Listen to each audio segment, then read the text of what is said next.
আপনি খুব নরম মনের মানুষ। অল্প আঘাতেই ভীষণ কষ্ট পান। সবার সঙ্গে হাসিখুশিভাবে মিশতে পছন্দ করেন। কেউ আপনার সাথে একটু মিষ্টি কথা বললেই আপনার মন গলে যায়।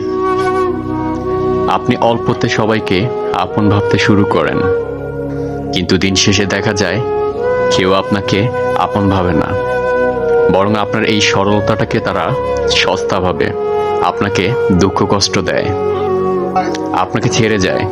কিন্তু আপনার হৃদয় নরম, তাই তাদেরকে ক্ষমা করে দেন। আপনার কষ্ট লাগতে পারে, কিন্তু আপনার জন্য একটি সুসংবাদ রয়েছে। রাসূলুল্লাহ সাল্লাল্লাহু আলাইহি সাল্লাম বলেছেন, প্রত্যেক নরম হৃদয়, ভদ্র ও মিশুক লোকদের জন্য জাহান্নাম হারাম।